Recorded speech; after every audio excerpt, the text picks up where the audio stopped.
Hey, what's up everybody? This is Reese here from C Manga and welcome to my review of Kenichi chapter 553, Fight in the Telecoms Room. So you know what, I really do hate it when Kenichi ends on a weird cliffhanger, you know? It's like, this chapter, it finished mid-sentence for God's sake. It's like, frustrating. But yeah, other than that, chapter's pretty cool. Shigeru basically takes on the entire, three members of the Hachio using nothing but a friggin' phone cord. So that was just a friggin' amazing fight. So yeah, beginning, it had a bit of a long build up to it. I would have liked for that to be a little bit shorter. You know, the whole kind of like Shigeru randomly dialing numbers and then getting people on the line who speak all different sorts of languages. It's like the whole phone thing, it was established at the end of the last chapter, so it kind of would have been fine for just to like dial through to Kyoei in the first shot. Easy could have been explained, you know, something like, oh yeah, she just hit the last number redial, like just on a whim, and then obviously that's how she got through.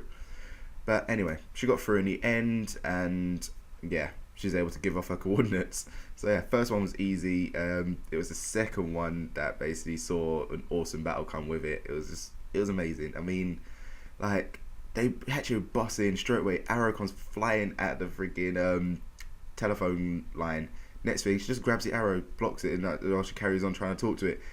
Next thing, friggin', she uses that arrow to block like the scythe, the blade thing on a stick. I forget what it's called. Something like a scimitar, I think. Yeah, either way, that weapon.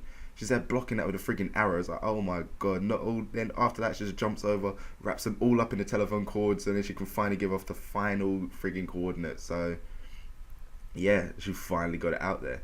And then obviously just after she did that, she gave like a nice little final word to Kenichi, and then next thing, phone, bam, arrow hits it, gone. Pinned to the wall, done. So that's pretty much it, you know. They've lost contact with Shigeru, but now they at least know exactly where she is.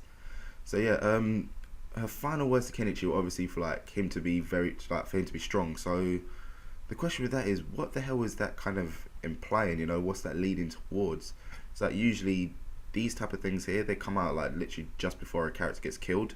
So it's like the Hachio at the beginning, they obviously did kind of decide like, oh yeah, are we allowed to kill this girl? It's like, yes, we should. So does that mean that's gonna happen? Are they gonna try to kill off Shigeru? I really don't want to see that happen, but it's like, you know, last time obviously they implied this type of thing. They ended up capturing her, locking her up. But obviously with all her kind of like escape attempts, what the hell was the point in trying to like lock her back up?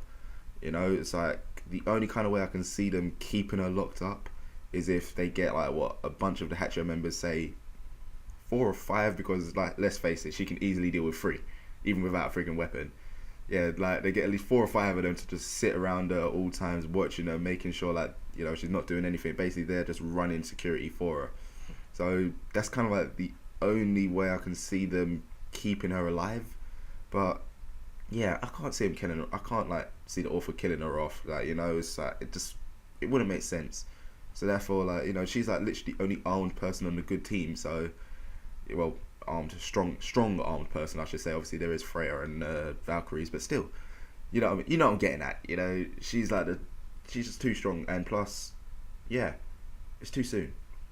But yeah, actually, that is one thing. When the hell are they going to show the Shinpaku Alliance, like, with all their freaking arm guards that Shigeru made for him?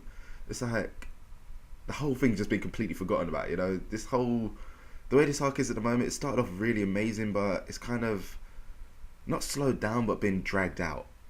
Yeah, that's I think a better way to put it. It's kind of been dragged out a bit too much, you know? It's like, we still haven't even seen any kind of disciple battles, or even been introduced to any of the, all the Hachio disciples. We only saw, the 2 at the very beginning, and that was it. So it'd be kind of nice to kind of like go back to that type of thing, see what's going on there. Maybe that is kind of what Shigeru's getting at with the whole be strong thing. It's like, yep, you're going to end up fighting a lot of like armed dudes who are going to be at your level, so you need to be strong to be able to defeat them. Maybe that's what she's talking about. So anyway, final part of this chapter is obviously now they've got their information, they're ready to launch the counter attack. But that is not before like obviously running into that government dude who I still don't even trust him. I don't know what it is, but there's just something dodgy about him. It might just be the whole government thing, I don't know. That's giving like bad vibes, but either way, I can't see him being like a proper good guy. It's like there's some sort of hidden agenda there. But anyway, he has a mission for Kenichi. What it is now, I honestly have no clue. this is what I'm talking about, the kind of weird cliffhanger thing. They just cut it off there, like no inclination as to what this mission could even be, you know, because like the way his character's been introduced, it's kind of not apparent what his mission is going to be. So it's like, what the hell is this? I can't even think of anything that it could be. So I guess that does leave a nice little discussion point there, you know, what could his request be and why is it to Kenichi and not any of the other Zanpaku Masters? So yeah, lots of questions and stipulation, which I hope gets answered in the next chapter. So yeah, that pretty much wraps this chapter up for me up here, guys. I thought it was a nice chapter. I love that battle. One of the coolest things I've seen. All Shigeru's battles so far have been like amazing. That's like, I love seeing them. Need to see some more. So yeah, that wraps it up for me, guys. You know the usual. Let me know what you thought about this chapter in your comments below. As usual, enjoy the video, give it a little thumbs up, helps out a lot, and don't forget to check out the other stuff we do. So I'll see you soon.